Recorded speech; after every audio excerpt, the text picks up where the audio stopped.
Good evening అందరికి. కీర్తి లా classes కి welcome. మన ఏఐబి స్టూడెంట్స్ కి హెల్ప్ చేసే దానికోసం కండక్ట్ చేస్తున్నటువంటి ఈ క్లాసులో భాగంగా ఈ రోజు మనం ఇండియన్ పీనల్ కోడ్ సెక్షన్ 353 నుంచి నేర్చుకునే ప్రయత్నం చేద్దాం. 353 IPC assault or criminal force to deter public servant from discharge of his duty. ఇక్కడ మీరు గమనించాల్సింది, ఇంతకు ముందు కూడా పబ్లిక్ సర్వెంట్ మీద అబ్స్ట్రక్ట్ చేస్తే ఒక ఇది వచ్చింది. ఇది అసాల్ట్, అది అబ్స్ట్రక్షన్. ఇంకా కూడా ఉన్నాయి పబ్లిక్ సర్వెంట్ గురించి. అవి ఇవి దానికి దీనికి ఉన్నటువంటి డిఫరెన్స్ మీరు తెలుసుకోవాల్సిన అవసరం ఉంటుంది. అసాల్ట్ ఆర్ క్రిమినల్ ఫోర్స్ రెండు, ఓన్లీ అసాల్ట్ కాదు, assault or criminal force to deter public servant ను భయపెట్టడానికి. దేని నుంచి?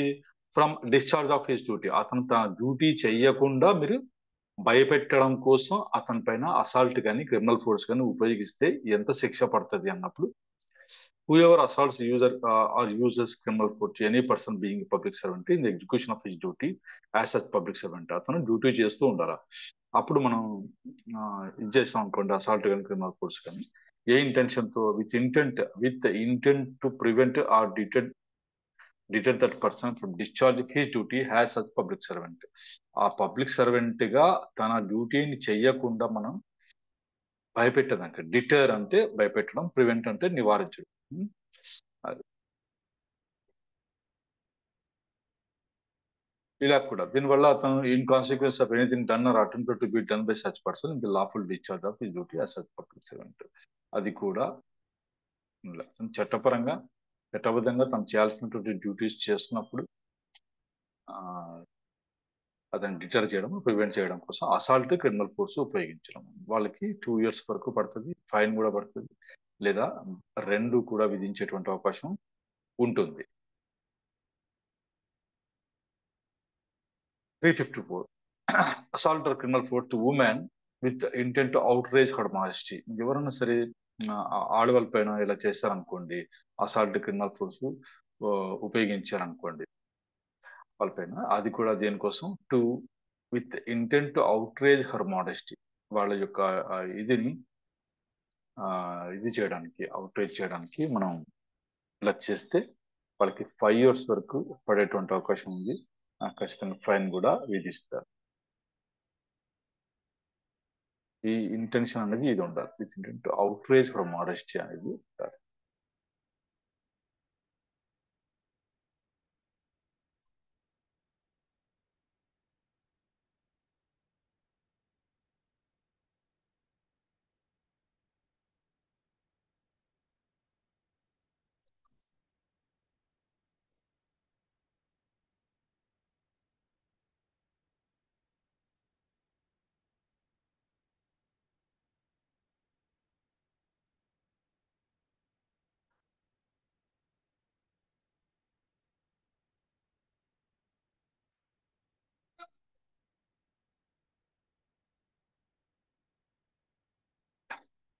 నా మాటలు మీకు వినపడుతున్నాయా? చాట్ బాక్స్ లో ఓకే అని చెప్పండి, ఎవరైనా వినపడుతున్నాయా? Okay okay.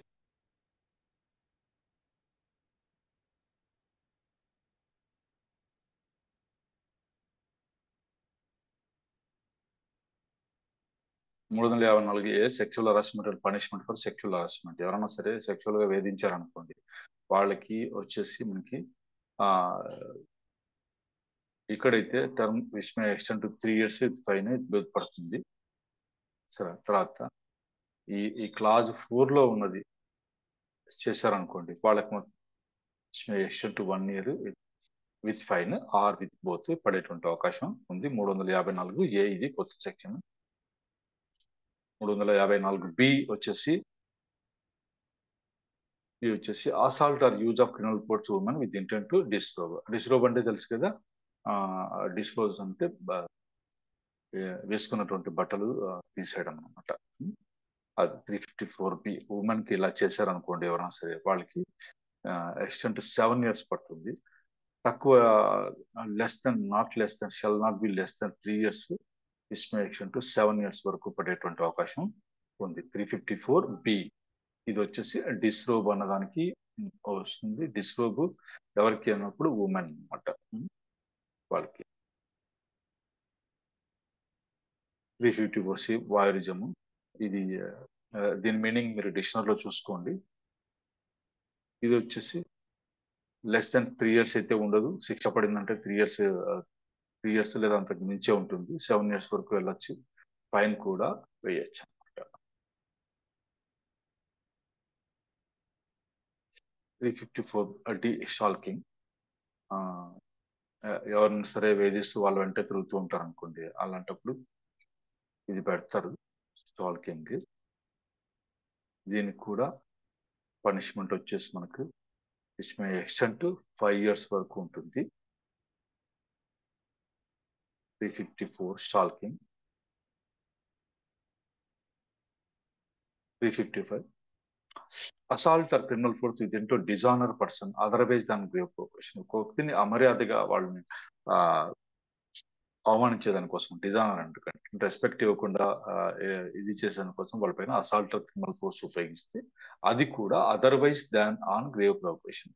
గ్రేవ్ ప్రొవోకేషన్ తో ఇస్తే వేరే సంగతి. ఎటువంటి ప్రొవొకేషన్ లేకుండా వాళ్ళపైన అసాల్ట్ క్రిమినల్ ఫోర్స్ యూజ్ చేసి వాళ్ళని డిజానర్ చేశారనుకోండి, అలాంటప్పుడు which may extend to 2 years పడేటువంటి అవకాశం ఉంది. 355. 356 assault or criminal force in attempt to commit theft of property carried by person.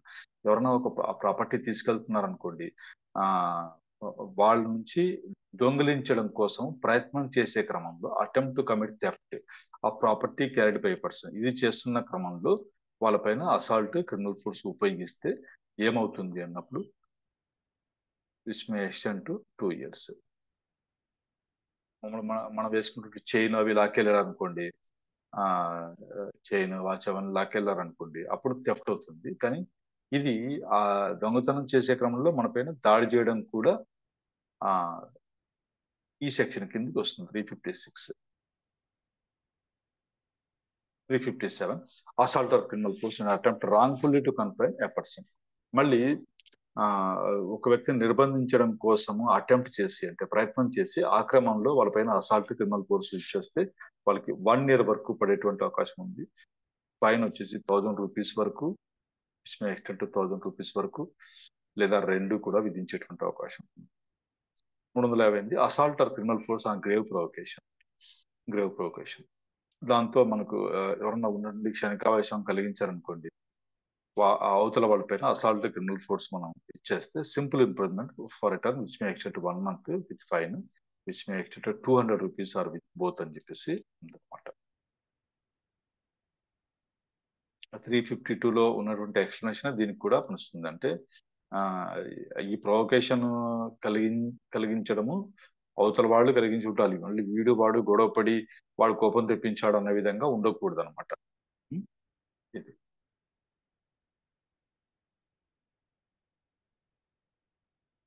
నేను ఒక సంగతి చెప్తాను. మీరు ఏదైతే మనం చదువుకుంటున్నామో మాకు సెక్షన్లు గుర్తు పెట్టుకోవడానికి రాదు సార్ అని చాలా మంది కంప్లైంట్ ఇస్తారు. సెక్షన్లు గుర్తుండడం లేదు, ఎలా గుర్తు పెట్టుకోవాలా అని చెప్పేసి ఒక సింపుల్ చెప్తాను చూడండి. మీరు మార్కెట్కి వెళ్ళి కూరగాయలు లేకపోతే ఆ కిరాణా షాప్కి వెళ్ళి సరుకులు ఏవో తీసుకొని వస్తారు. ఇంటికి వచ్చిన తర్వాత ఇంటికి వచ్చిన తర్వాత ఈ కూరగాయలు అన్ని డివైడ్ చేసుకుంటారు లేదా? డివైడ్ చేసుకుంటారు. ఆ మిరపకాయలు, బెండకాయలు అవన్నీ సపరేట్ సపరేట్ చేసేసుకుంటారు, సెగ్రిగేట్ చేస్తారు. అలా చేసినప్పుడు మీకు పక్కన పెట్టేసుకుంటే మీకు ఇవి అని మీకు తెలిసిపోతుంది. తెలిసిపోతుంది. ఇది కూడా ఇది కూడా ఏమీ లేదు. ఒక్క నిమిషం ఆగండి చెప్తాను.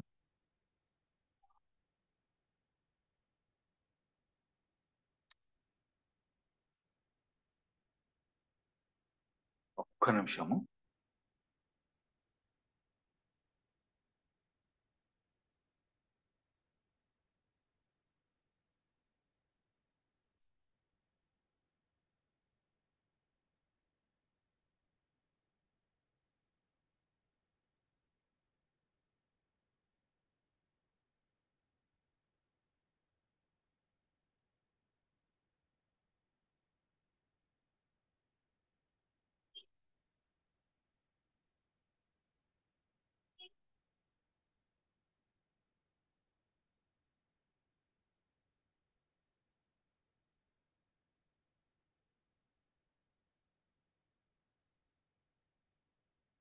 చాలా ఈజీ మనం గుర్తుపెట్టుకోవడానికి.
ఇప్పుడు ఉన్నాయి కదా, ఈ చాప్టర్ ఏదైతే ఉందో మీకు స్క్రీన్ పైన కనిపిస్తుంది కదా, ఈ చాప్టర్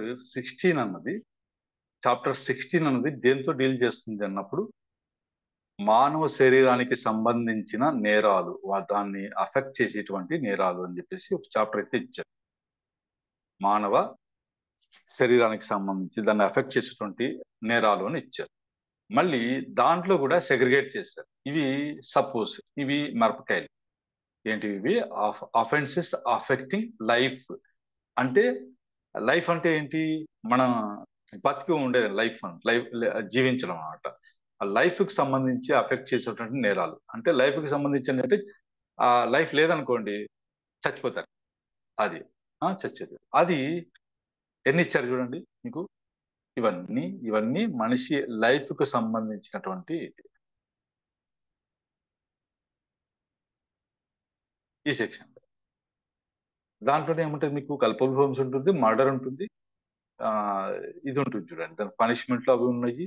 మళ్ళీ 304 దీంట్లో డౌరీ డెత్, ఇవన్నీ డెత్ అంటే మరణానికి సంబంధించిన నేరాలు ఇవి మాత్రమే ఉంటాయి. ఇక నుంచి ఇంక వేరే ఉండవు. సింపుల్ గా 300 నుంచి 310 10 సెక్షన్లే గుర్తుపెట్టుకుంటే అది అనమాట. మళ్ళీ ఇక్కడ నుంచి మీకు ఇది అబార్షన్ కి సంబంధించినటువంటి ఇది ఉన్నది చూడండి, బాగా రాశారా, of the causing miscarriage of injury to unborn children, infants, birds. ఇవి సపరేట్ ఇది ఇచ్చారు చూడండి. ఈ అఫెన్స్ చదువుకుంటే దేని గురించి మాట్లాడతాయి ఇవి అంటే, ఇవన్నీ అబార్షన్ కి సంబంధించినటివి. పిల్లల్ని పుట్టిన తర్వాత కన్సీల్ చేస్తారు కదా, దాచిపెడతారు, లేదా ఎక్కడన్నా కాలువలో పడేసి కుప్పదొట్లో పడేస్తారు కదా, అలాంటివి. ఇవన్నీ దీని కింద కవర్ అవుతాయి. ఇవి ఒక ఈ సెక్షన్ లో ఉంటాయి. ఇంకా ఇవి హర్ట్ కి సంబంధించినవి, ఏమంటే గాయాలకు సంబంధించిన హర్ట్ కి సంబంధించినవి ఇన్ని ఉన్నాయి చూడండి. ఇక్కడ నుంచి వీటి వరకు ఉంటాయి. ఇవి సింపుల్ గా confinement, restraint, wrongful confinement, wrongful restrainment, అవి కూడా ఎందుకోసం చేస్తారు అన్నది దీంట్లో రాసి ఉంటారు. మరి క్రిమినల్ ఫోర్స్ అసాల్ట్ వేరే ఉంది. మీకు ఈ సెక్షన్ లో ఎక్కడైనా సరే ఆ, ఒక 2-3 సార్లు 10 సార్లు అట్లా మీరు మనం చేసుకున్నారు అనుకోండి, ఈజీగా మీరు గుర్తుపట్టేటువంటి అవకాశం ఉంటుంది అనమాట. చాలా ఈజీ ఇది. ఉంటే ఇన్నే ఉండేది, మళ్ళీ ఎక్కువ ఏం లేవు. ఇక్కడి వరకే 377 వరకు ఉన్నాయి. అంటే ఒక 77 సెక్షన్లు ఉన్నాయి. ఆ 77లో కూడా మీరు డివైడ్ చేసుకుంటే ఇక్కడ నుంచి ఇక్కడి వరకు అని చెప్పేసి, ఈ 375తో స్టార్ట్ చేస్తే 376 ఈ వరకు ఇవన్నీ మహిళలకు సంబంధించిన నేరాలు, రేపు గట్రా ఉంటాయి కదా, అవన్నీ దానికి సంబంధించిన నేరాలు. మీకు ఈ ఈ మధ్యలో అంకెలు ఏదైనా కనపడినివ్వండి, ఓహో ఇది లేడీస్ కి సంబంధించినది గుర్తుండిపోవాలన్నమాట. అలా మీరు ఈ ప్రాక్టీస్ చేస్తే ఈ అఫెన్సెస్ ఈజీ గుర్తుపెట్టుకోవచ్చు ఆ చాప్టర్ వైజ్. మళ్ళీ ఆ ఏది దాని నేచర్ గురించి, నేరం ఏదైతే ఉందో దాని నేచర్ బట్టి కూడా మనకు ఒక క్రమంలో అరేంజ్ చేశారు. అది ప్రాక్టీస్ చేద్దాం. ఏవి అయిపోనివ్వండి, మనం చాలా బాగా చేసుకోవచ్చు. చూద్దాం, అది కూడా చూద్దాం. ఇక్కడ వరకు అసాల్ట్ క్రిమినల్ ఫోర్స్ అయితే 358 వరకు అయిపోయింది. ఇప్పుడు వచ్చేసి మనకి kidnapping, abduction, slavery, forced labour. ఇవి ఇవి మనకి ఎప్పుడో కానీ రావు ప్రాక్టీస్ లో, అయినా సరే మనం తెలుసుకోవాలన్నమాట. Kidnapping is of two kinds. Kidnapping రెండు రకాలుగా ఉంటుందంట. కిడ్నాపింగ్ ఫ్రమ్ ఇండియా, ఇండియా నుంచి కిడ్నాప్ చేయడం ఒకటి. మళ్ళీ కిడ్నాపింగ్ ఫ్రమ్ లాఫుల్ గార్డెన్షిప్, ఎవరైతే చట్టపరంగా వాళ్ళకి సంరక్షణ కలిగి ఉంటారో బాధ్యత, వాళ్ళ నుంచి మనం కిడ్నాప్ చేసి ఎత్తుకుపోవడం అనేది రెండో రకం అనమాట. కిడ్నాపింగ్ ఫ్రమ్ ఇండియా ఒకటి, కిడ్నాపింగ్ ఫ్రమ్ లాఫుల్ గార్డియన్షిప్ రెండవది. సరే, 360 కిడ్నాపింగ్ ఫ్రమ్ ఇండియా అంటే ఏంటి? Whoever conveys any person beyond the limits of India without the consent of that person or of some person legally authorised to consent on behalf of that person is said to kidnap that person from India.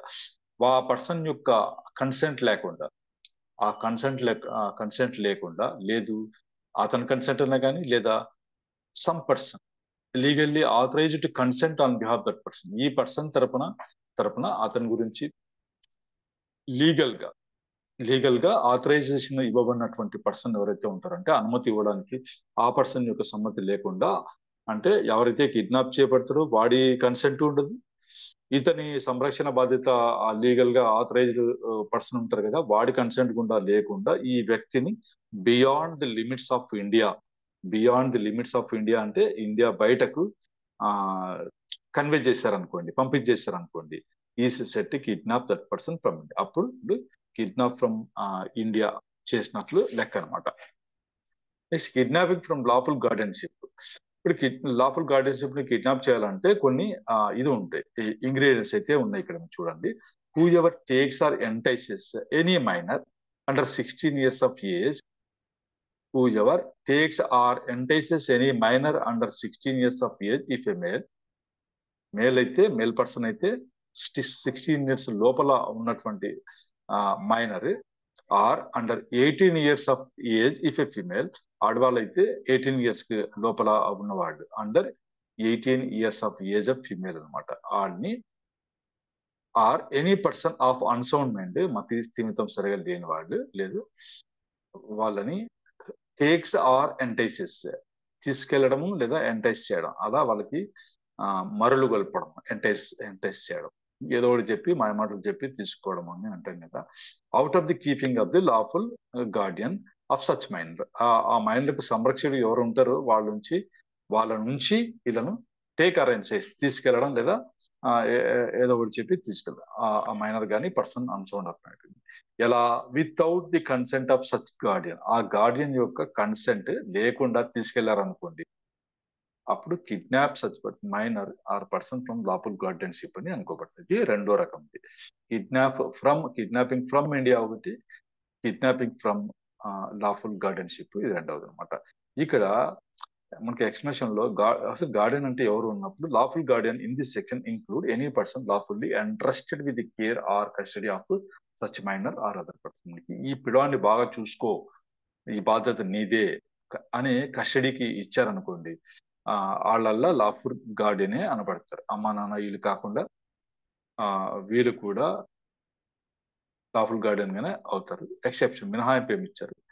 This section does not extend to the act of any person who in good faith believes himself to be the father of an illegitimate child, or who in good faith believes himself to be entitled to the lawful custody of such child, unless such act is committed for an immoral or unlawful purpose.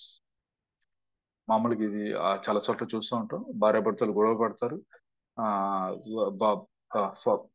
వాళ్ళ father ఏమో ఆ పిల్లవాడిని తీసుకెళ్లాలని చెప్పేసి తన దగ్గరే పెట్టుకోవాలని అనుకుంటుంటాడు, వచ్చి ఆ పిల్లడు తీసుకెళ్తే కూడా ఆయన పైన కేసు పెడతారు. అలాంటివి జరుగుతుంటాయి కదా.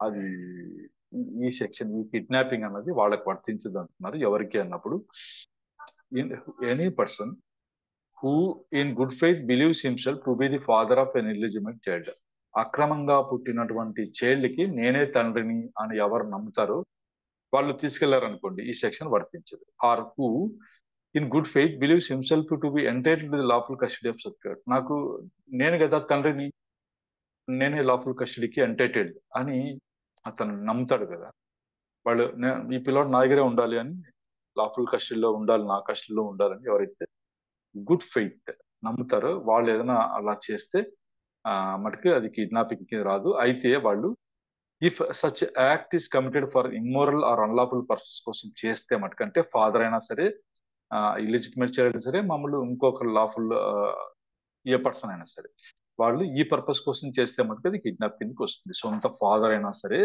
ఈ రకంగా వస్తుంది అనమాట. అది కిడ్నాపింగ్. ఇది abduction, whoever by force compels or by any deceitful means induces any person to go from any place is said to abduct that person. ఈ ప్లేస్ నుంచి వెళ్ళిపోయేలాగా చేయడం, కంపెల్ చేయడం ఒకటి, బై ఫోర్స్ బలవంతంగా కంపెల్ చేయడం వెళ్ళిపో అని చెప్పేసి, లేదా ఎనీ డిసీట్ఫుల్ మీన్స్ అంటే మోసపూరితమైన అది ఉపయోగించి అక్కడ నుంచి వాడు వెళ్ళిపోయేలాగా చేస్తే దాన్ని అబ్డక్షన్ అని అంటారు అనమాట. సరే, డెఫినేషన్ చదువుకున్నాం. మనకి పనిష్మెంట్ దగ్గరికి వచ్చేసరికి 363 పనిష్మెంట్ కిడ్నాపింగ్ ఎంత ఎక్స్టెండ్ టు 7 years వరకు పడేటువంటి అవకాశం ఉంది. మళ్ళీ ఫైన్ కూడా విధిస్తారు. కిడ్నాపింగ్ 363 దీంట్లో వచ్చేసి మనకి మగపిల్లలకి ఎంత ఇచ్చారు ఏజ్? 16 years లోపల ఉండాలి. ఆడపిల్లలకి 18 years లోపల ఉండాలి అన్నమాట.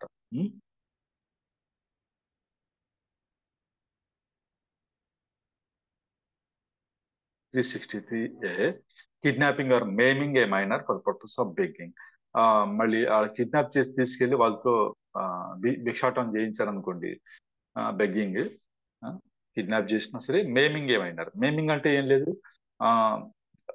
వాళ్ళు చూస్తున్న జాలిపడి డబ్బులు వేసేలాగా వీళ్ళ చేయి తీసేయడమో, కాలు తీసేయడమో, కన్ను పొడిచేయడమో అలా చేసేస్తారు. మేమింగ్ అంటే ఏదన్నా సరే అలా చేస్తాను, అలా చేయడం మేమింగ్ అంటారు. వాళ్ళకి అలా చేసి వాళ్ళు వాళ్ళు బెగ్గింగ్ చేసి డబ్బులు తీసుకొని వస్తే వాళ్ళ దగ్గర నుంచి తీసుకుంటూ ఉంటారు అనమాట. ఒక మెయింటైన్ చేస్తుంటారు గ్యాంగ్స్. అట్లా వాళ్ళకు వచ్చేసి 10 years వరకు శిక్ష పడేటువంటి అవకాశం ఉంది. అలా చిన్నపిల్లలకి అలా చేశారనుకోండి, మైనర్స్ కిడ్నాప్ చేసిన బెగ్గింగ్ పర్పస్ కోసం అలా చేస్తే 10 years వరకు పడేటువంటి అవకాశం ఉంది. మళ్ళీ whoever maims any minor in order that such minor may be employed or use for purpose of begging కోసం ఇలా చేస్తే మనకి ఇంప్రిజన్మెంట్ ఫర్ లైఫ్ వరకు వెళ్ళేటువంటి అవకాశం ఉంది. ఇది ఏమన్నా చూడండి, ఊరికే కిడ్నాప్ చేస్తే, హూ ఎవర్ కిడ్నాప్ చేస్తే, ఓన్లీ కిడ్నాప్ చేస్తే బెగ్గింగ్ కోసం 10 years వరకు పడుతుంది. మళ్ళీ వాళ్ళకి కాలు చేయి అట్లా మేం చేశారనుకోండి, అంటే ఏదో ఒకటి లోపం వచ్చేలాగా చేసి చేస్తారనుకోండి, అలాంటప్పుడు లైఫ్ పడుతుంది.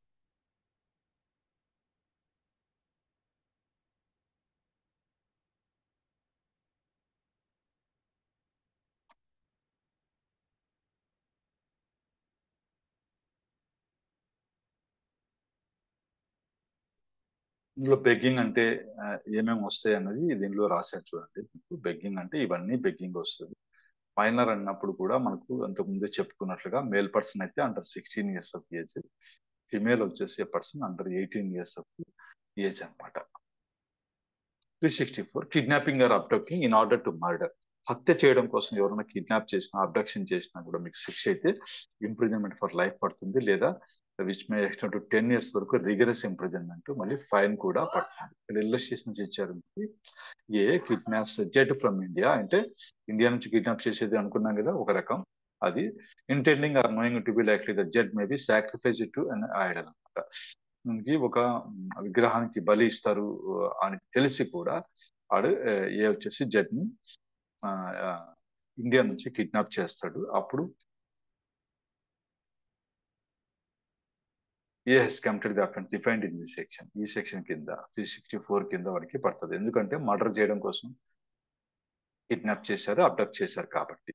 Next A forcibly carries or entices B away from his home, ఇంటి నుంచి వెళ్ళిపోయేలాగా చేశాడు ఏ బిని, in order that B may be murder. వాడు బయటకు వచ్చాడు అనుకోండి, బయటకు వచ్చి ఎక్కడ పోతుంటే వాడిని చంపేయించిన ఉద్దేశంతో ఇలా చేశాడు అనుకోండి, ఏ has committed the offence defined in this section అనమాట. 364A కిడ్నాపింగ్ ఫర్ ర్యాన్సమ్, ఏదైనా సరే వాళ్ళ దగ్గర నుంచి బలవంతంగా ఏదైనా తెప్పించుకొని సొమ్ము అది తీసుకునే దానికోసం ransom. Who ever kidnaps or abducts any person or keeps a person in detention after such kidnapping or abduction and threatens to cause death or hurt such person, or by his conduct give rise to a reasonable apprehension that such person may be put to death or hurt, or causes hurt or death to such person in order to compel government or any foreign state. ఇదంతా ఉంది కదా మీకు, బాగా అర్థమైతే చెప్తాను చూడండి. ఒకడు వాళ్ళ పిల్లల్ని కిడ్నాప్ చేస్తాడు, కిడ్నాప్ చేసి ఒక చోట పెట్టుకుంటాడు. అరే నాకు 10 లక్షలు పంపించి మీ పిల్లల్ని పంపిస్తా అని చెప్తాడు, పంపిస్తాడు.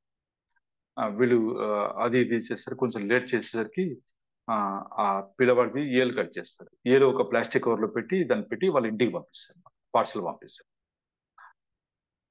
పార్సల్ పంపిస్తాడా? పంపిస్తారు. పంపిస్తే అక్కడ ఏమవుతుంది? ఇక్కడ అన్ని కవర్ అయ్యాయి. ఇక్కడ అన్ని కవర్ అయ్యాయి. రిటర్న్ చేస్తాడు, చంపేస్తా అంటాడు. చంపేస్తా లేదా గాయం కలుగజేస్తా మీరు అది ఇవ్వకపోతే అని అంటాడు. అదొకటి. బై హిస్ కండక్ట్, తన ప్రవర్తన ద్వారా గివ్స్ రైజ్, దానికి కూడా అవకాశం ఇస్తాడు. ఇలా అనుమానం పడవచ్చు to a reasonable apprehension that such person may be put to death or hurt. ఇది చూసారనుకోండి, మనకి వేలు వచ్చింది అనుకోండి, ఇప్పుడు ఇప్పుడు ఇప్పుడు వేలు వస్తుంది, నెక్స్ట్ చెయ్యి వస్తుంది అనే రకంగా వాడు వాళ్ళను భయపెడతాడు. చూసారా అని అంటుంటాడు. మళ్ళీ తర్వాత వచ్చేసి ఇది కూడా ఉంది మనకి. మళ్ళా ఇది ఏంటంటే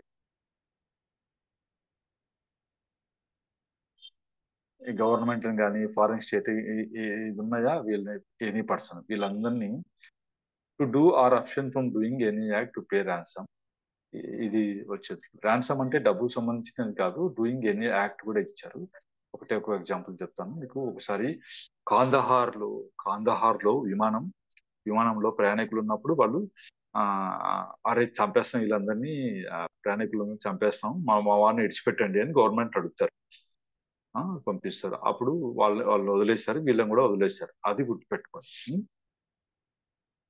అది హైజాక్, ఇది కిడ్నాపింగ్ కూడా దాంతోనే కవర్ అవుతుంది అనే విధంగా ఉంది 364A. 365 kidnapping or abducting with intent secretly and wrongfully to confine person. Secretly ఎక్కడ దాచిపెట్టి, సీక్రెట్లీ మళ్ళీ రహస్యంగా, మళ్ళీ రాంగ్ఫుల్ గా అక్రమంగా ఎవరైనా కన్ఫైన్ చేయడం కోసము కిడ్నాప్ చేసినా అబ్డక్షన్ చేసినా కూడా వాళ్ళకి 7 years వరకు పడేటువంటి అవకాశం ఉంది. ఫైన్ కూడా పడుతుంది 365 కింద. 366 kidnapping, abducting or inducing women to compel her marriage వచ్చేస్తారు. మనకి పెళ్లి చేసుకోవడానికి కానీ ఎవరైనా సరే కిడ్నాప్ చేసినా, అబ్డక్షన్ చేసినా, ఇండ్యూసింగ్ ఉమెన్ మహిళను ఇలా చేశారనుకోండి, అప్పుడు వీళ్ళకు ఇది పడుతుంది చూడండి. ఇంకా ఇది చదవండి మీరు. ఇందులో మరి 366A ప్రొక్యురేషన్ ఆఫ్ మైనర్ గర్ల్. వీళ్ళని కూడా under the age of 18 years ఉన్నటువంటి మైనర్ గర్ల్ని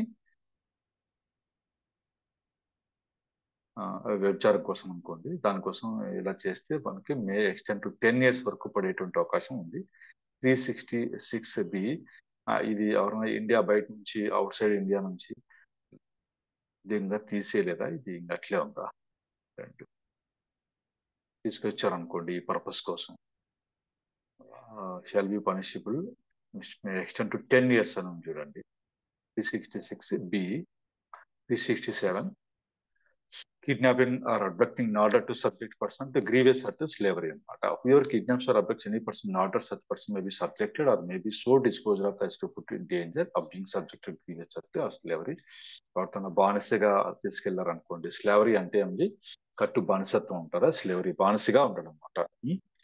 అది అలాంటి 367 చూసుకోండి ఒకసారి. ఇది 10 years వరకు మీకు పడేటువంటి అవకాశం. 368 wrongfully concealing or keeping in confinement, kidnapped or abducting. Wrongfully concealing అంటే కనిపించకుండా దాచిపెట్టడం, కీపింగ్ ఇన్ కన్ఫైన్మెంట్ నిర్బంధంలో ఉంచడం ఎవరిని, కిడ్నాప్డ్ ఆర్ అబ్డక్టెడ్ పర్సన్, ఆ వ్యక్తిని ఎవరైతే కిడ్నాప్ చేశారో, అబ్డక్ట్ చేశారో ఆ వ్యక్తిని తీసుకెళ్లి అక్రమంగా కన్సీల్ చేసి దాచిపెట్టడం, మరి నిర్బంధంలో ఉంచుకోవడం. అది 368. దాని కింద ఏంటంటే shall be punished with same manner as if he had kidnapped or abducted such person with the same intention of knowledge. But అదే విధంగా శిక్ష విధించేటువంటి అవకాశం. 369 child under 10 years with intent to steal from it's person. Child, ఇక్కడ child, అక్కడ వచ్చేసి మీకు మగపిల్లడు 16 years, ఆడపిల్లకి 18 years అన్నారు. లాఫుల్ గార్డియన్షిప్ నుంచి అన్నారు. చూద్దాం. ఇది వచ్చేసి whoever kidnaps or abducts any child under the age of 10 years with intention of taking dishonestly any movable property from the person of such child అనమాట. ఇది ఏం లేదు. 369 వచ్చేసి సింపుల్ గా చెప్పాలంటే ఇప్పుడు మనం మన పిల్లలు ఉంటారు, చిన్న పిల్లలు అంటే 10 ఏళ్ళ లోపల ఉన్న వాళ్ళు ఉంటారు. మనం ఏదైనా సరే పండుగ సందర్భంలో కూడా ఫంక్షన్కో ఏమొచ్చినా వాళ్ళ మెడలో గోల్డ్ చైన్ పెద్దది అలాంటివి వేసి ముచ్చట తీర్చుకుంటాం కదా, అట్లాంటిదప్పుడు వేశారనుకోండి, వాడు ఆ పిల్లల్ని ఎత్తుకెళ్తాడు. ఎందుకోసం అంటే వాళ్ళ మెడలో ఉన్నటువంటి ఆ బంగారు చైన్ కానీ ఉంగరాలు కానీ ఏదైనా ఉంటే వాళ్ళ దగ్గర నుంచి వాడు అది తీసుకోవాలన్న ప్రయత్నంలో వాళ్ళని కిడ్నాప్ చేస్తాడు, అబ్డక్ట్ చేస్తాడు. వాడికి వచ్చేసి 7 years వరకు పడుతుంది అనమాట. 7 years వరకు పడుతుంది. ఇది ఇక్కడ బాగా రాశానికి, with the intention of taking dishonestly any movable property that means డబ్బు కావచ్చు, ఆ, ఏదైనా కావచ్చు, బంగారం అట్లాంటిది కావచ్చు, from the person of such child. Person అంటే body, from the person of such child, ఆ చైల్డ్ వేసుకున్నటువంటి దాంట్లోంచి తీసుకెళ్ళడానికి కోసం కిడ్నాప్ చేస్తే 369 కింద 7 ఏళ్ల వరకు పడేటువంటి అవకాశం ఉంది. ట్రాఫికింగ్, ఇది కూడా తీసుకోండి. మనుషుల అక్రమ రవాణా గురించి 370 సెక్షన్ చెప్తుంది.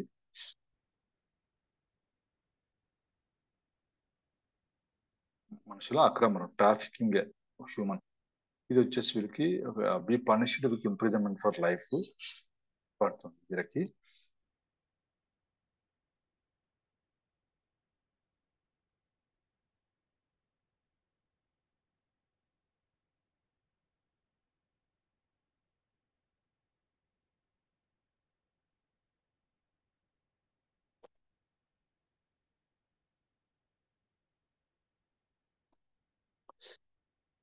దీంట్లో వర్క్ చేయాల, దీని పెట్టు ఇది చూస్తా కొన్ని, దీన్ని నెట్ పెట్టు. ఇది కూడా పనిష్మెంట్ వచ్చేసి మీకు రకరకాలుగా ఇచ్చారు చూడండి.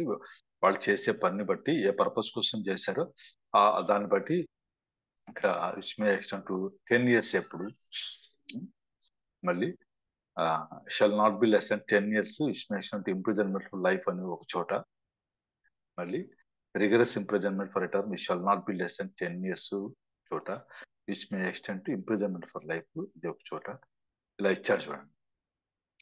ఇది కూడా రిగరస్ ఇంప్రిజన్మెంట్. ఇది అక్కడ దాన్ని బట్టి ఆ సందర్భాన్ని బట్టి శిక్ష కూడా పెంచుకుంటూ వెళ్ళారు. చూద్దాం ఇక్కడ మటుకు shall be punished with imprisonment for life, it shall mean imprisonment for the remainder of that person natural life ఇచ్చారా. ఇది కూడా ఇచ్చారు. ఇక్కడ మీరు స్పెసిఫిక్ గా అర్థం చేసుకోవాల్సింది ఏమంటే shall be punished with imprisonment for life అంటారంటే యావజ్జీవ కారాగార శిక్ష. కాకపోతే దీనికి ఏముంటుందంటే అవకాశం, స్టేట్ గవర్నమెంట్ అప్రోప్రియేట్ గవర్నమెంట్ ఏదైనా సరే ఈ సెంటెన్స్ ని కమ్యూట్ చేసేటువంటి అవకాశం ఉంటుంది అనమాట. అంటే తగ్గిస్తారు. మీకు యావజ్జీవ కారాగార శిక్ష పడిన వాళ్ళని మంచి సత్ప్రవర్తనతోనో ఇంకోటితోనో వదిలేస్తుంటారు. గాంధీ జయంతికో మన August 15th కో వదిలేస్తుంటారు. అంటే 14 years కంప్లీట్ చేసిన వాళ్ళని బయట పంపించేస్తారు. కానీ ఈ సెక్షన్ లో శిక్ష పడ్డ వాళ్ళకి మాత్రం ఆ వెసులుబాటు ఉండదు. వాళ్ళు జీవితాంతం రిమైండర్ అంటే ఆ పర్సన్ యొక్క జీవితం ఎంత మిగిలిందో అంతకాలం పాటు జైల్లో ఉండాల్సిందే అని స్పెసిఫిక్ గా ఇచ్చారు చూడండి. ఇచ్చారంటే వీళ్ళకి కమ్యూటేషన్ రెమిషన్ ఇట్లాంటివి ఏమీ ఉండవు. బతికినంత కాలం జైల్లోనే ఉండాల్సిందే ఈ సెక్షన్ కింద అని అర్థం. Reminder of that person natural life అని. ఇంప్రిజన్మెంట్ ఫర్ లైఫ్ అంటే మళ్ళీ దాన్ని కమ్యూట్ చేస్తారేమో, రెమిషన్ ఇస్తారేమో నా దీంతో వాళ్ళు ఏం చేశారు, మొత్తం వాడు జీవితాంతము బతికినంత వరకు జైల్లో ఉండాల్సిందే అని చెప్తున్నారు. మామూలుగా అయితే బతికినంత వరకు జైల్లో ఉండాల్సిందే, కానీ గవర్నమెంట్ తలుచుకుంటే దాన్ని తగ్గించేటువంటి అవకాశం ఉంటుంది. అలాంటి అవకాశం కూడా ఈ సెక్షన్స్ కి లేదు అనమాట. అది గుర్తుపెట్టుకోండి. 370A ఎక్స్ప్లాయిటేషన్, అక్రమ రవాణా చేయబడ్డ పర్సన్ ని మళ్ళీ ఎక్స్ప్లాయిట్ చేయడము, దానికి కూడా శిక్షలు ఈ రకంగా ఇచ్చారు 370A ప్రకారం. 371 హ్యాబిచువల్ డీలింగ్ ఇన్ స్లేవ్స్, బానిసల గురించి వాళ్ళు డీల్ చేస్తుంటారు అనమాట. అంటే అదే పనే వాడికి, మనుషులు తీసుకెళ్ళేసి బానిసలుగా అమ్మేస్తుంటాడు, కొంటుంటాడు, ఇలా చేస్తుంటాడు. వాడు 371 కింద వాడికి శిక్ష అయితే పట్టు. 372 ఎవరైనా మైనర్ తీసుకొని వచ్చి వ్యభిచారం కోసం అమ్మాడు అనుకోండి, 372 కింద శిక్ష 10 years వరకు పడుతుంది.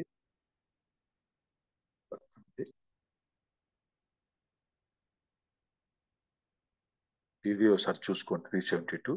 అది సెల్లింగ్, ఇది బయ్యింగ్ అనమాట 373. ఇక్కడ తేడా గమనించారు. 372 వచ్చేసి మీకు 372లో సెల్లింగ్ అని వస్తుంది, 373లో వచ్చేసి మీకు బయ్యింగ్ అని వస్తుంది. 374 అన్లాఫుల్ కంపల్సరీ లేబర్. అన్లాఫుల్ అంటే చట్ట విరుద్ధమైనటువంటి చాకరీ చేయించుకోవడం, వెట్టి చాకరీ అంటాం కదా, కంపల్సరీ లేబర్. ఇది ఇది చేయించుకుంటే వాళ్ళకి మటుకు 1 year వరకు పడుతుంది. చూద్దాం 374. ఈ 375 మళ్ళీ ఈ 375 రేప్ గురించి ఇవి మీరు సొంతంగా చూసుకోండి. ఇవన్నీ మహిళలకు సంబంధించిన నేరాలే.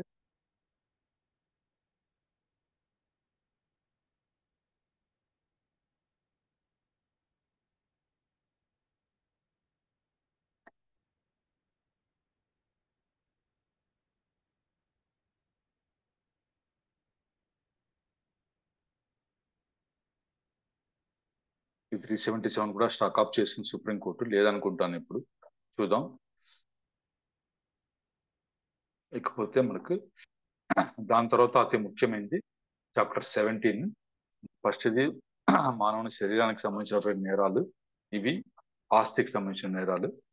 మళ్ళీ property offences against property object, దొంగతనానికి సంబంధించినవి, ఇవి చూద్దాం. దాంట్లోకి దొంగతనము, దోపిడీ అవన్నీ వస్తాయి అనమాట. ఇంకా చూద్దాం. థెఫ్ట్ అంటే ఏంటి అన్నప్పుడు, హూ ఎవరైనా సరే intending to take డిజానెస్ట్లీ any movable property out of the possession of any person without that person, ఆ పర్సన్ యొక్క కన్సెంట్ లేకుండా అతని దగ్గర అతని పొజిషన్ లో ఉన్నటువంటి ఎనీ మూవబుల్ ప్రాపర్టీని తీసుకునే ఉద్దేశంతో, డిజానెస్ట్ గా తీసుకునే ఉద్దేశంతో మూవ్స్ దట్ ప్రాపర్టీ, అతను కదిలించాడు అనుకోండి. ఎందుకు? In order to such taking, అలా తీసుకెళ్ళడానికి కోసం కదిలించాడు అనుకోండి, ఆ క్షణంలోనే అతను థెఫ్ట్ చేసినట్లు లెక్క, అంటే దొంగతనం చేసినట్లు లెక్క అనమాట. ఇందులో ఏముంటది? ఇంటెన్షన్ ఉంటుంది. దేనికోసం? డిజానెస్టీ టేకింగ్ కోసం ఇంటెన్షన్ ఉండాలి. అందులో మూవబుల్ ప్రాపర్టీ ఇన్వాల్వ్ అయి ఉండాలి. అది ఆ పర్సన్ యొక్క కన్సెంట్ లేకుండా అతని పొజిషన్ లోంచి తీసుకునే దానికోసం మూవ్ చేయబడి ఉండాలి, కదిలించబడి ఉండాలి. అప్పుడు మాత్రం దొంగతనం అని అనబడుతుంది అనమాట. ఇవి పాయింట్లు ఉంటాయి. మళ్ళీ ఫుల్ ఫ్లెడ్జ్డ్ క్లాస్ జరిగినప్పుడు దీని గురించి మనం తెలుసుకుందాం. ఇది చూడండి. A thing is so long as it is attached. ఒకటైతే భూమికి అంటుకుని ఉంటుంది, అటాచ్ చేయబడి ఉంటుంది, అంతవరకు అది నాట్ బీయింగ్ మూవబుల్ ప్రాపర్టీ. అంతవరకు మూవబుల్ ప్రాపర్టీ కాదు కాబట్టి అది దొంగతనానికి అయితే సబ్జెక్ట్ అయితే కాదు, దొంగతనం చేయలేదు. అయితే but it becomes capable of being the subject of theft as soon as it is seaward from earth. భూమి నుంచి అటాచ్ చేసినటువంటి ఎప్పుడైతే పెకలిస్తారు, ఎప్పుడైతే విడి చేస్తారు, వేరు చేస్తారు, సివియర్ వేరు చేస్తారు, అప్పుడు అది it becomes capable of being the subject of theft. ఒక్కసారి దాన్ని ఆ భూమిపై నుంచి తీసామనుకోండి, అది మనం తీసుకెళ్ళడానికి అవకాశం ఉంటుంది. వీ కెన్ మూవ్ ఇట్ కదా. ఇక్కడ మూవ్స్ అని ఉంది కదా, మూవ్స్ అని చూడండి, మూవ్స్ అని ఇది వర్తిస్తుంది. అలాంటప్పుడు అది భూమికి అటాచ్ అయినంత వరకు అది మూవబుల్ ప్రాపర్టీ అయితే అనలేం దాన్ని. మూవబుల్ ప్రాపర్టీ కానందువల్ల అది థెఫ్ట్ కి సబ్జెక్ట్ అయితే కాదు. కానీ ఎప్పుడైతే నువ్వు దాన్ని వేరు చేస్తావు, భూమి నుంచి పెకలిస్తావో, అప్పుడు అది తీసుకెళ్ళడానికి వీలవుతుంది. కాబట్టి అది సబ్జెక్ట్ ఆఫ్ థెఫ్ట్ అవుతుంది అనమాట. Explanation 2. A moving affected by the same act which affects the severance may be a theft. ఇప్పుడు ఆడేమంటాడు? తీశాను ఇంతవరకు, భూమి నుంచి సివియర్ చేశాను, ఇంకా తీసుకెళ్ళా అంటాడు. కానీ నువ్వు ఆ భూమి నుంచి తీసినా సరే అది మూవ్ చేసినట్లు లెక్క అని అంటారు అనమాట. A person is said to cause a thing to move by removing an obstacle which prevented it from moving or by separating it from any other thing as well as by actually moving it. ఇది నేను ఇంకా move చేయలేదు అంటే కుదరదు. Move చేసినాను ఎప్పుడు అంటానంటే, said to cause a thing to move by removing an obstacle which prevented it from moving. అది ఏదైతే కదలకుండా ఒక అడ్డుగా ఉంటుంది ఒకటి, ఇది మూవ్ కాకుండా, అంటే ఆ మూవబుల్ ప్రాపర్టీ మూవ్ కాకుండా ఏదైనా సరే అబ్స్టాకిల్ ఉందనుకోండి, ఆ అబ్స్టాకిల్ నువ్వు తీసేసావు అనుకో, అది మూవ్ అవుతుంది. నేను దాన్ని మీ ప్రాపర్టీని మూవ్ చేయలేదు, కేవలం అబ్స్టాకల్ ఏదైతే అడ్డంకి ఉందో దాన్ని మాత్రమే తొలగించాను అని తప్పించుకోవడానికి ఉండదు. నువ్వు అడ్డంకి తొలగిస్తే చాలు ఆ ప్రాపర్టీని, మూవబుల్ ప్రాపర్టీని నువ్వు మూవ్ చేసినట్లే. Or by separating it from any other thing. ఏదన్నా ఇంకో థింగ్ ఇది అంటుకుని ఉందనుకోండి, విడిగా చేస్తే అది కూడా మీరు మూవ్ చేసినట్లే లెక్క అనమాట. Next, a person who by any means causes an animal to move is set to move that animal and to move everything which in consequence of the motion so cause is moved by that animal. ఇది తమాషా ఉంటుంది, చూద్దాం అది కూడా. Next, the consent mention then definition may be express or implied. Consent అన్నాం కదా, without that person consent అన్నాం కదా, అతని అనుమతి లేకుండా మనం అతని పొజిషన్ లోంచి అతనికి సంబంధించిన మూవబుల్ ప్రాపర్టీని డిజానెస్ట్ గా తీసుకునే ఉద్దేశంతో మూవ్ చేస్తే అన్నాం కదా. ఇక్కడ కన్సెంట్ అన్నది ఎక్స్ప్రెస్ ఆర్ ఇంప్లైడ్. ఎక్స్ప్రెస్ అంటే ఎస్ ఒప్పుకుంటున్నా అని నోట్తో చెప్పడం ఎక్స్ప్రెస్, రైటింగ్ లో కానీ చెప్పడం కానీ. ఇంప్లైడ్ అంటే అన్న ఇది తీసుకెళ్తున్నా అంటే నువ్వు ఊరుకునే చూసి కూడా వాడి వైపు చూసి కూడా ఊరుకున్నావు అనుకో, తీసుకెళ్ళు అని అర్థం. ఇంప్లైడ్ గా ఒప్పుకున్నట్లే తల ఊపావు అనుకోండి, అది కూడా వస్తుంది, ఇంప్లైడ్ అన్నమాట. And may be given either by the person in position or by any person having authority either express or implied. ఆ పొజిషన్ లో ఉన్న పర్సన్ కానీ లేదా అథారిటీ ఉన్న ఆ ప్రాపర్టీ గురించి అథారిటీ ఉన్నటువంటి పర్సన్ కూడా ఎక్స్ప్రెస్ గా ఇంప్లైడ్ గా ఇచ్చినట్లు లెక్క అని చెప్తున్నారు. ఈ కన్సెంట్ అంటే అలా అర్థం చేసుకోవాలి. ఇలస్ట్రేషన్ చదివితే మీకు దీని గురించి వాడు ఎన్ని పాయింట్లు రాశాడు చూడండి. కేవలం దొంగతనం గురించి ఎన్ని రాశాడు, ఇది మాత్రం మనం ఖచ్చితంగా తెలుసుకొని తీరాల్సిందే. చూద్దాం, కొద్దిగా ఓపిక వినండి. A cuts down a tree and gets down. Z యొక్క గ్రౌండ్ లో ఏ వచ్చేసి ఒక ట్రీని కట్ చేశాడు, ఒక చెట్టుని కొట్టేశాడు, నరికేశాడు. ఎందుకోసం? With the intention of డిజానెస్ట్లీ taking tree out of zeds position without judging. Z యొక్క అనుమతి లేకుండా జెడ్ పొజిషన్ లో ఉన్నటువంటి ఆ చెట్టుని డిజానెస్ట్ గా తీసుకెళ్లే ఉద్దేశంతో ఆ చెట్టుని కట్స్ డౌన్, కొట్టేశాడు. ఇక్కడ here as soon as A has severed the tree in order to such take him, he has committed theft. ఇంకా తీసుకెళ్ళేవాడు దాన్ని, కొట్టేశాడు. అంటే కొట్టివేయడం అంటే భూమికి, ఆ భూమిలో అది భూమికి ఇది ఉంటుంది కదా, అటాచ్డ్గా ఉంటుంది. చెట్లన్నీ భూమికి మనకు అతుక్కునే ఉంటాయి. నువ్వు ఎప్పుడైతే కొట్టేస్తావో అది భూమి నుంచి వేరుపడుతుంది. సివియర్డ్ అనమాట, వేరు చేశాడు. ఎప్పుడైతే భూమి నుంచి వాడు దాన్ని వేరు చేస్తాడో అప్పుడే ఆ క్షణమే వాడు దొంగతనం చేస్తాడు. నేను తీసుకెళ్లేసారి కొట్టాను, ఇక్కడే ఉన్నాను చూడండి కావాలంటే అని అనట్లేదు. నువ్వు ఎప్పుడైతే కొడతావో దాన్ని, భూమి నుంచి వేరు చేస్తావో అప్పుడు నువ్వు దొంగతనం చేసినట్లే లెక్క అనమాట. అది. Next, A puts a bait for dogs in his packet and thus induces జెడ్స్ dog to follow it. Here, if A's intention to be dishonesty to the taking a dog out of Jet's position without just consent, A has committed theft as soon as Jet's dog has begun to follow. ఇప్పుడు ఏం చేస్తాను నేను చెప్పండి. నేను ఏ అనేవాడు ఏం చేశాడు, puts a bait for dogs in his packet. తన జోబులో కుక్కలకి వేసేటువంటి ఏదైతే ఆహారం ఉందో బెయిట్, మనం బిస్కెట్లు లాంటివి వేస్తాం కదా, అలాంటివి దానికి కనిపించేలాగా వీడు జోబులో పెట్టుకుని వేలాడదీస్తున్నాడు. ఆ వీడు అది కుక్క చూస్తే మామూలుగా వస్తాయి, వెంటనే వస్తాయి.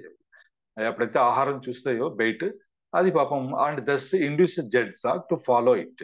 ఆ బెయిట్ ఏదైతే ఉందో దాన్ని అది ఫాలో చేస్తాడు ఖచ్చితంగా, దానికోసం వచ్చేస్తాడు. ఇక్కడ ఒకవేళ దాన్ని అలా మూవ్ చేసి ఎత్తుకెళ్ళాలి, ఆ జడ్ యొక్క కుక్కను వాడు ఎత్తుకెళ్ళాలి అనే ఉద్దేశంతో దానికి ఆశ పెట్టాడు అనుకోండి, బెయిట్ చూపెట్టాడు అనుకోండి, అప్పుడు ఏ has committed theft as soon as zeds dog has began to follow ఏ. ఎప్పుడైతే ఈ కుక్క జెడ్ ని ఫాలో అవడం కోసం మూవ్ అవుతుందో, అడుగు ముందుకేస్తుందో, అప్పుడు వాడు దొంగతనం చేసినట్లే లెక్క. ఎప్పుడు?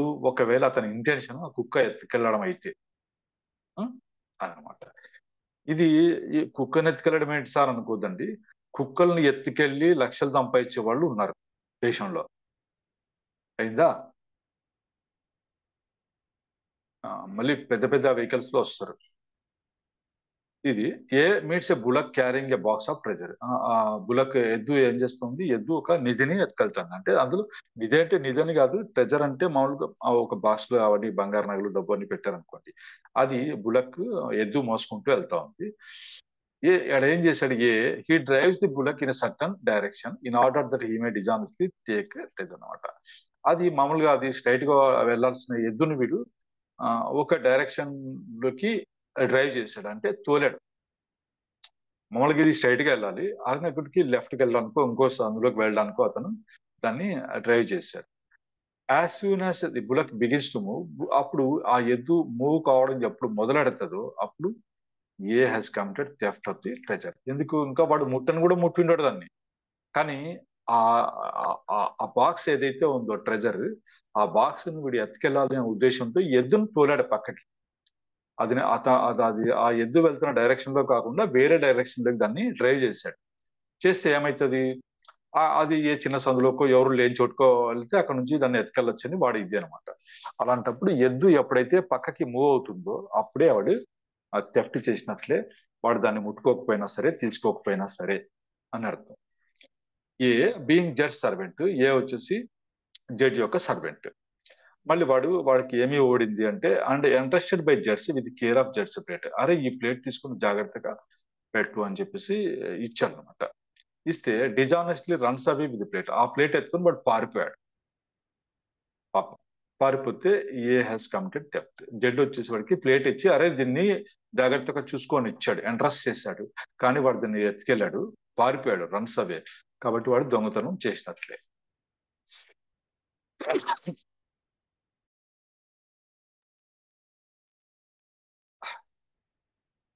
జెడ్ గోయింగ్ అనే జర్నీ. జెడ్ వచ్చేసి ప్రాణంలో ఉన్నాడు. Entrusts his plate to A, అతని ప్లేట్ ఏకి ఇచ్చాడు. The keeper of warehouse till జడ్స్ షల్ రిటర్న్. అరే నేను తిరిగి వచ్చేంత వరకు ఇది నీ దగ్గర పెట్టుకో అని చెప్పేసి ఏకి ఇచ్చాడు Z. A carries the plate to gold Smith and cells it. ఆడు ఆ ప్లేట్ తీసుకెళ్లి గోల్డ్ స్మిత్ దగ్గరికి దానికి ఆయనకి అమ్మేశాడు. ఆడు తీసుకెళ్లి దానికి అమ్మేశాడు. Here the plate was not in జడ్స్ పొజిషన్. ఈ ప్లేట్ ఎక్కడ ఉంది? జడ్ ఏమో జడ్డి ప్లేటే, కానీ జడ్ పొజిషన్ లేదు. జడ్డి జర్నీకి వెళ్ళాడు. జడ్ ప్రయాణం చేసి ఎక్కడికో వెళ్ళాడు, నేను తిరిగి వచ్చే వరకు పెట్టుకోరా అని ఇచ్చాడు. ఇక్కడ ఏ వచ్చేసి దాన్ని తీసుకెళ్లి గోల్డ్ స్మిత్ కి అమ్మేశాడు. Here the plate was not in Z possession. అయినా సరే it could not therefore be taken out of Z possession. అయినా వాళ్ళు లేకపోయినా సరే it could not therefore be taken out of Z possession. And A has not committed theft though he may have committed criminal breach of trust అనమాట. మామూలుగా మీకు criminal breach of trust వచ్చినప్పుడు తెలుస్తుంది. ఆ విశ్వాసఘాతుకం అంటారు, నమ్మకాన్ని వమ్ము చేయడం అంటారు. నమ్మకాన్ని వమ్ము చేయడం జరిగింది, దొంగతనం జరగల. ఎందుకు? ఈ ప్లేట్ జెడ్ పొజిషన్ లో లేదు కాబట్టి వన్ పొజిషన్ లోంచి తీసుకెళ్లడం అసాధ్యం. తీసుకెళ్లడం అన్నమాట అరేంజ్ కాదు కదా. కాబట్టి ఇక్కడ ఏం చేసినట్లు అంటే విశ్వాసఘాతకానికి పాల్పడ్డాడు. నమ్మి ఇచ్చాడు కదా వాడు, నేను ఊరు వెళ్తున్నాను నువ్వు పెట్టుకోరా నీ దగ్గర అని ఇచ్చాడు, నమ్మి ఇచ్చాడు. కానీ వాడు అమ్మేసుకున్నాడు దాన్ని. కాబట్టి ఇదైతే చేశాడు కానీ హ్యాస్ నాట్ కమిటెడ్ థెఫ్ట్. దొంగతనం అయితే చేయలేదు కానీ విశ్వాసఘాతకానికి పాల్పడ్డాడు.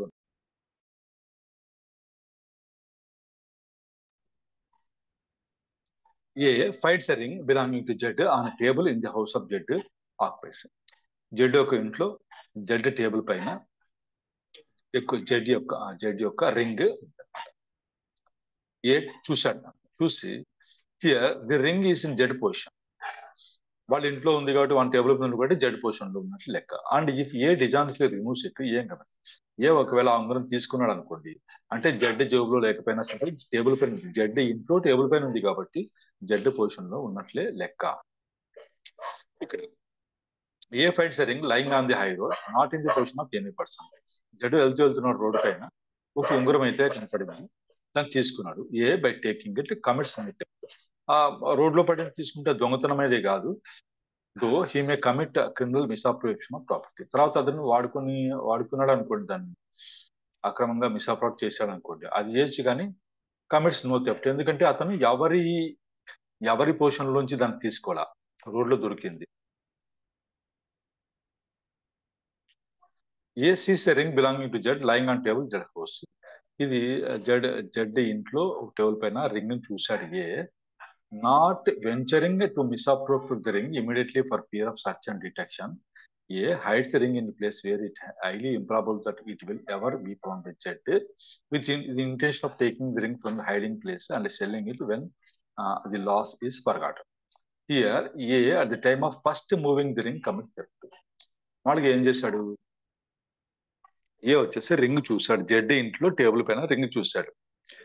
చూసిన తర్వాత అరే ఈ రింగ్ తీసుకొని ఒకవేళ నేను జోబులో పెట్టేసుకుంటే ఆ రింగ్ పోయింది కదా, రింగ్ పోయింది కదా, ఎవరు రాలేదు ఇంట్లోకి వీడు తప్ప అని అనుకుంటారు కదా. వాడు వచ్చి వెళ్ళినప్పుడు వాడు వచ్చి వెళ్ళిన తర్వాత రింగ్ పోయింది వాడే తీసుకున్నాడు అని అనుకుంటారు. లేదా జోబులో పెట్టుకుంటే జోబులు చెక్ చేస్తే వాడు దొరికిపోతాడు డిటెక్షన్ తో. సర్చ్ అండ్ డిటెక్షన్ వల్ల వాడు దొరికిపోతాడు. కాబట్టి ఆ టేబుల్ పైన ఉన్నది రింగ్ తీసి వేరే చోట పెడతాడు. వాడు ఆ టేబుల్ పైన ఉన్న రింగ్ తీసి తన దగ్గర పెట్టుకోడు, వేరే చోట దాచిపెడతాడు. ఎలాంటి చోట దాచిపెడతాడు అంటే, A hides the ring in a place where it is highly improbable that it will ever be found by Z. అంటే వాడు ఎక్కడ దాచిపెట్టాడు, ఏ ప్లేస్ లో దాచిపెట్టాడో ఇంకా అది కనుక్కునేకి జెడ్కి సాధ్యమయ్యే పరిస్థితే ఉండదు అనమాట. జెడ్కి సాధ్యమయ్యే పరిస్థితి అయితే ఉండదు. అలాంటి ప్లేస్ లో వీడు దాన్ని దాచిపెడతాడు రింగ్ ని. అంటే ఎంత వెతికినా కనిపించని ప్లేస్ లో పెడతాడు. పెట్టేసి ఏ ఉద్దేశంతో పెడతాడు? With the intention of taking the ring from the hiding place. మళ్ళీ తర్వాత ఎప్పుడైనా తీసుకోవచ్చు. ఎప్పుడు? When the loss is forgotten. ఉంగరం పోయిన సంగతి వీడు మర్చిపోతాడు చూడండి.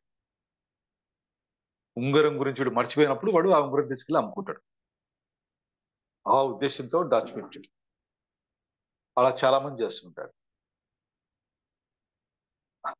అది అప్పుడు ఫస్ట్ ఎప్పుడైతే వాడు మూవ్ చేస్తాడో దాన్ని, ఆ ఉంగరం తీసుకుంటాడు కదా టేబుల్ పై నుంచి, అప్పుడే వాడు దొంగతనం చేసినట్లు లెక్క అనమాట. A delivers his watch Z jeweller to be regulated. అరే దీన్ని సరిచేయరా అని చెప్పేసి ఏ వచ్చేసి జెడ్కి ఇస్తాడనమాట. అప్పుడు జెడ్ ఏం చేస్తాడు? Z carries it to his shop తీసుకెళ్తాడు. A not owing to the jeweller any debt for which jeweller might lawfully deal the watch security enter the shop openly takes his watch papers out of జెడ్స్ hand and carries it away. తీసుకెళ్తాడు. Here, A, though he may have committed criminal trespass and assault, has not committed theft inasmuch what he did was not done dishonestly. ఇక్కడ ఏం చేశాడు? ఏ వచ్చేసి repair చేయరా అని చెప్పేసి వాడికి ఇచ్చాడు. జెడ్ దాన్ని తన షాప్కి తీసుకెళ్ళాడు. మళ్ళీ ఏ వస్తాడు షాప్కి. ఏ వచ్చేసి వానికి ఏం బాకీ లేడు. ఏ వచ్చేసి not going the jeweller any debt for with the jeweller might lawfully detain the watch security. మరి సెక్యూరిటీగా పెట్టుకుని డబ్బులు ఇచ్చే ఇది తీసుకెళ్తానన్న పరిస్థితి కూడా లేదు. షాప్ లోకి వస్తాడు, ఎంటర్ ది షాప్ ఓపెన్లీ, అందరు చూస్తుండే షాప్ లోకి వస్తాడు. జెడ్ చేతిలో వాచ్ ఉంటే వాచ్ ని బై ఫోర్స్ అయితే తీసుకెళ్లి వెళ్ళిపోతాడు. ఇక్కడ here though he may have committed criminal trespass and assault. ఇవైతే చేసి ఉండొచ్చు కానీ థెఫ్ట్ అయితే కాదు. ఎందుకంటే డిజానెస్ట్ అనేది లేదనమాట. ఎందుకంటే వాడిదే కదా వాచ్ అది. వీడు కూడా బాకీ కూడా లేడు. Not going the jeweller any debt లేడు అని అర్థం.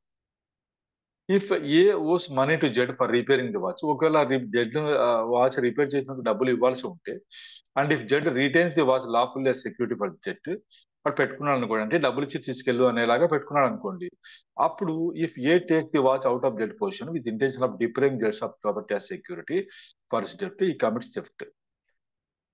ఎందుకంటే డబ్బులు ఇచ్చి తీసుకెళ్ళు అని చెప్తాడు, అయినా సరే వీడు బలవంతంగా తీసుకెళ్ళాడు అనుకోండి, వాడికి డబ్బులు రావాలంటే ఈ వాచ్ వీడి దగ్గర ఉండాలి. ఈ వాచ్ వాడు ఎత్తుకెళ్తే వీడికి ఇంకా డబ్బులు రావు. అలాంటప్పుడు అది డిజానెస్ట్లీగా తీసుకుని వెళ్ళినట్లే భావిస్తూ ఇది దొంగతనం అవుతుంది అని చెప్పేసి అనమాట. తన వాచే కానీ డబ్బులు ఇచ్చి తీసుకెళ్లాల్సింది బలవంతంగా తీసుకెళ్లాడు. అందువల్ల ఏమైంది? With the intention of depriving the Z property as security. అది చెప్తాడు. అసలు బాకీ నిమిత్తం సెక్యూరిటీగా ఉన్నదాన్ని లేకుండా చేశాడు కదా, అందువల్ల దొంగతనం చేసినట్లే. వాచ్ తనదైనా సరే. Again, if A, having pawned his watch to Z, takes it out of Z position without just consent, not having paid what he borrowed on the watch, he commits theft. Though the watch is its own property national takes dishonestly. A వచ్చేసి దీన్ని pledge పెట్టాడు. Pan బ్రోకర్లు ఉంటారు కదా, మీకు తెలుసుంటే సొమ్ము తాకట్టు పెట్టుకుంటుంటారు, బంగారు నగలు అట్లాంటివన్నీ. ఈవెన్ సెల్ ఫోన్లు కూడా పెట్టుకునే వాళ్ళు మన ఊర్లో. సెల్ ఫోన్లు పెట్టుకొని డబ్బులు ఇస్తారు, అలాంటి వాళ్ళు ఉంటారంట. వాచ్ అయితే వాడి దగ్గర పెట్టాడు. పెట్టి మనకి డబ్బులు కట్టకుండానే వాళ్ళకి కన్సల్ట్ లేకుండా దీన్ని తీసుకెళ్ళాడు అనమాట. తీసుకెళ్ళి వాచ్ వాందైనా సరే, ఓన్ ప్రాపర్టీ అయినా సరే, వాడు డిజానెస్ట్ గా తీసుకెళ్లాడు కాబట్టి అది థెఫ్ట్ చేసినట్లే లెక్క అనమాట. Next, A takes an article belonging to Z out of Z possession without జెడ్స్ కన్సెంట్. జెడ్ కన్సెంట్ లేకుండా ఒక ఆర్టికల్ ఏదైనా వస్తువుని వాని కన్సెంట్ లేకుండా జెడ్ పొజిషన్ తీసుకున్నాడు, with intention of keeping it until he obtains money from Z as reward for ఇస్ట్ restoration. డబ్బులు ఇస్తేది తిరిగి ఇస్తాను అన్నాడు. ఏమన్నాడు? డబ్బులు ఇస్తేది నేను తిరిగి ఇస్తాను, ఎందుకంటే ఇది నీకు తిరిగి రిస్టోర్ చేయాలంటే నాకు రివార్డ్ గా కొంచెం డబ్బులు ఇవ్వాలి అని అంటాడు. అప్పుడు కూడా here A takes dishonestly, A has therefore committed, దొంగతనం చేసినట్లే లెక్క. A being on friendly terms with Z goes into జెడ్స్ library in Z absence and takes away a book without Jed's express contents for the purpose of merely reading it and with the intention of returning it. Here, it is probable that he may have conceived that he had Jed's implied consent to use Jed's book.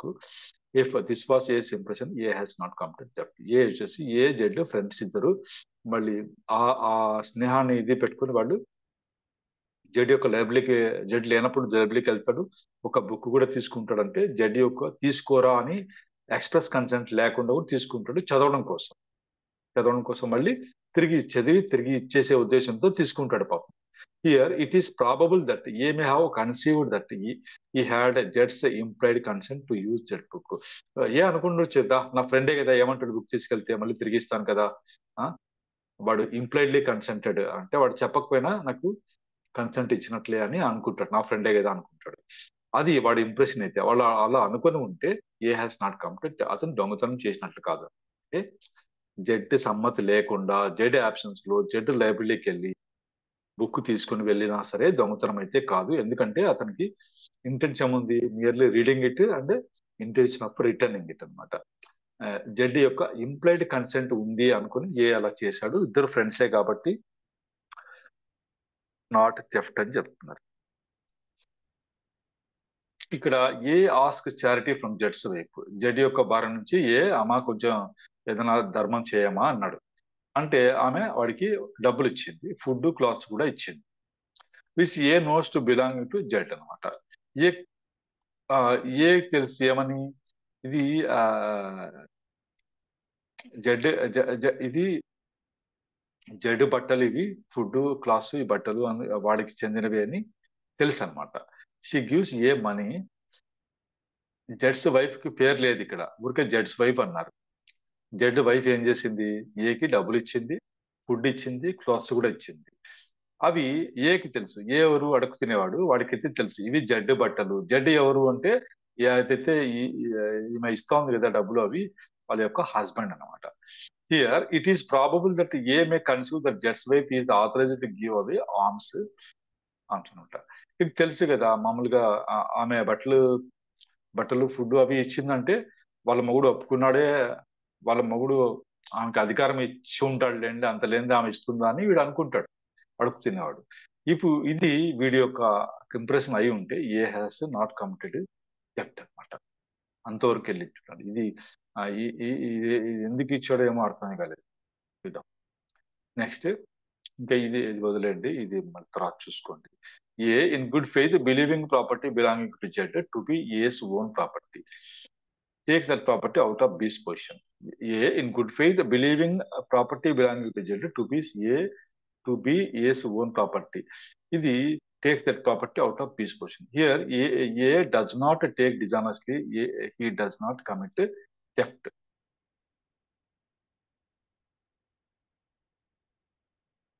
ఇది అర్థమైందా? ఇప్పుడు B దగ్గర ఒక cell phone,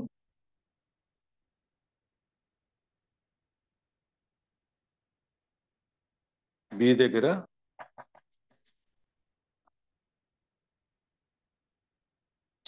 call చేస్తుంది.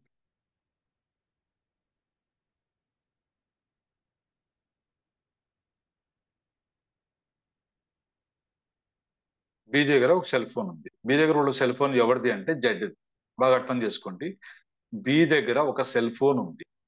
అది ఎవరిది అంటే belonging to Z. Z అది బీస్ పొజిషన్ లో ఉంది. ఎగ్జాంపుల్ చెప్తాను. ఏ వచ్చాడు చూశాడు, అచ్చం వాడి సెల్ ఫోన్ లాగానే ఉంది. వాడి సెల్ ఫోన్ లాగానే ఉందన్నమాట. అదేమనుకుంటాడు, ఏ ఇన్పుట్ ఫెయిత్ అంటే నమ్ముతాడు కేర్ అండ్ అటెన్షన్ తో, believing property belong to Z. Z యొక్క సెల్ ఫోన్ ని తనదే, నాదే ఇది, ఏ ఓన్ ప్రాపర్టీ, నా ప్రాపర్టీనే ఇది అనుకుంటూ బి పొజిషన్ లో ఉన్నటువంటిది తీసుకుంటాడు. పాపం తీసుకుంటాడు. ఇక్కడ here A does not take డిజానెస్ట్లీ, A done a does not commit theft. ఇది దొంగతనం అయితే చేయలేదు. ఎందుకంటే పాపం ఇది నా సెల్లే కదా అని నమ్ముతున్నాడు. అది జడ్జే కావచ్చు. వాడైతే ఏమనుకుంటున్నాడు, ఇది నా సెల్లే, బి చేతిలో ఉందేంటి ఇది అని, అరే ఇది నాదిరా అని చెప్పేసి వాడు వాని దగ్గర నుంచి తీసేసుకున్నాడు. అయినా సరే అది దొంగతనం చేసినట్లయితే కాదు.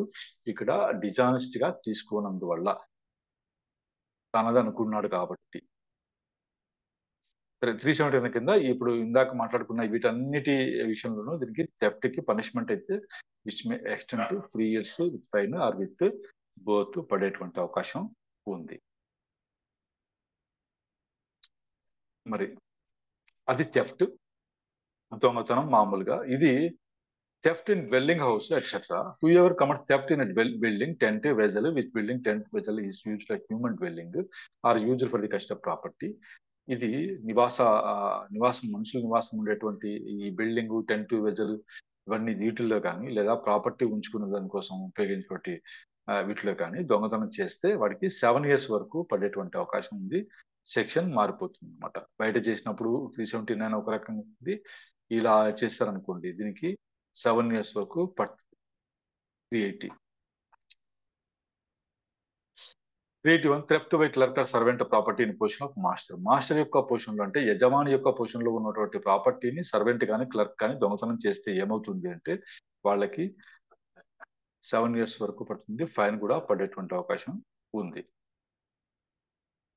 ఇది theft after preparation made for causing death, hurt or restraint in order to the committing of the theft. దొంగతనం చేసే ఉద్దేశంతో పోతారు, మళ్ళీ ప్రిపరేషన్ కూడా చేసుకుని వెళ్తారు. అంటే ఎవరన్నా వాళ్ళ దొంగతనానికి అడ్డు వస్తే వాళ్ళని చంపేయాలి, కాజింగ్ డెత్, హర్ట్ గాయపరచాలి, ఆర్ రిస్ట్రెయింట్ మళ్ళీ అడ్డగించే దానికోసం తగినటువంటి ప్రిపరేషన్ తో వెళ్ళడం అనమాట. అప్పుడు వాళ్ళకి శిక్ష మటుకు ఇంప్రిజన్మెంట్, రిగరస్ ఇంప్రిజన్మెంట్ 10 years వరకు పడవచ్చు. ఫైన్ కూడా ఖచ్చితంగా పడుతుంది. ఈ ఇల్లస్ట్రేషన్ చూస్తే మనకు బాగా అర్థమవుతుంది ఏం చేశారు. A commits theft of property in Z possession. Z possession లో ఉన్న ప్రాపర్టీని వీడు ఏ దొంగతనం చేశాడు, దొంగిలించాడు. And while committing the theft, ఈ దొంగతనం చేసే క్రమంలో చేసేటప్పుడు ఈ has a loaded pistol under his the government. Loaded pistol తన దుస్తుల్లో అతను లోడెడ్ పిస్టల్ దాచుకున్నాడు. Having provided this pistol for purpose of hurting Z in case Z. ఒకవేళ జెడ్ తిరగబడ్డాడు అనుకోండి, జెడ్ రెసిస్ట్ చేస్తే అతనికి గాయపరచాలి అనే ఉద్దేశంతో ఈ పిస్టల్ అయితే వాడు దాచుకుని వచ్చాడు అనమాట. A has committed this offence defined section. ఎందుకంటే వాడు ప్రిపేర్ అయ్యి వచ్చాడు. దేనికోసం, preparation for causing death or hurt or restraint, లేదు or fear of death or hurt, ఇది భయం కలిగించే దానికోసం కూడా ప్రిపరేషన్ చేసుకొని వచ్చింటే 382 కింద పడుతుంది శిక్ష. ఇక్కడ ఏ పిక్స్ జెడ్స్ పాకెట్, ఏ వచ్చేసి జెడ్ యొక్క పాకెట్, పిక్ పాకెట్ అంటాం కదా, దొంగతనం చేశాడు, పాకెట్ జోబు దొంగతనం చేశాడు. మళ్ళీ having posted several of his companions near him in order they may restrain Z if Z should perceive what is passing and should resist or should attempt to apprehend A. ఇప్పుడు ఒకటి చెప్తాను. మామూలుగా pick పాకెటర్లు అంతా వాళ్ళ అనుచరులని అక్కడక్కడ పెట్టి ఉంటారు. వీడు పర్సు కొట్టేస్తాడు, వీడి దగ్గర పెట్టుకోకుండా వానికి పాస్ ఆన్ చేస్తాడు, లేకపోతే అక్కడ మనుషులు పెట్టి ఉంటాడు. ఒకవేళ జెడ్ ఆ సంగతి తెలుసుకుని if Z should perceive what is passing, వాడు తెలుసుకున్నాడు అనుకోండి, అండ్ షుడ్ రెసిస్ట్, తెలుసుకుని అడ్డుకున్నాడు అనుకోండి, అరే ఏంటి నా జోబు కొడుతున్నావు, నా పర్సు తీసుకున్నావు అని అన్నా సరే, లేదు షుడ్ అటెంప్ట్ టు అప్రెంట్ జెడ్, ఏను పట్టుకునే ప్రయత్నం చేసినా సరే జెడ్ ని అడ్డుకోవడం కోసము posted several of his companions near him, అక్కడే అరే మీరు కూడా ఉండండి ఇక్కడ, ఒక వాడు జోబు కొట్టేస్తాను, వాడిని మళ్ళీ కొట్టేసినప్పుడు నన్ను పట్టుకోవడానికి ప్రయత్నించినా వాడు ఇది రెసిస్ట్ చేయడానికి ఆ, ప్రయత్నించినా సరే మనం వాడిని అడ్డుకోవాలి, రిస్ట్రైన్ జెడ్ అనే ఉద్దేశంతో మనుషులను కూడా అక్కడ పెట్టాడు అనుకోండి, అప్పుడు A has committed the offence defined in this section. ఎందుకంటే ప్రిపరేషన్ ముందుగానే చేశాడు, దొంగతనానికి ముందు ప్రిపరేషన్ చేసుకున్నాడు అనమాట. ఎస్, ఇది థెఫ్ట్ వరకు అయిపోయింది. థెఫ్ట్ అయిపోయిన తర్వాత మనకి ఎక్స్టార్షన్, మళ్ళీ రాబరీ, డకైటీ అవన్నీ వస్తాయి. అది రేపటి క్లాస్లో అయితే చదువుకుందాం. రేపు మనం రేపటికి 400 సెక్షన్ దాటిపోతాం. చూద్దాం, ఇంపార్టెంట్ అన్ని స్పీడ్ గా చదువుకుంటూ వెళ్ళిపోతాం, మనకు టైం తక్కువ వస్తుంది. చూద్దాం.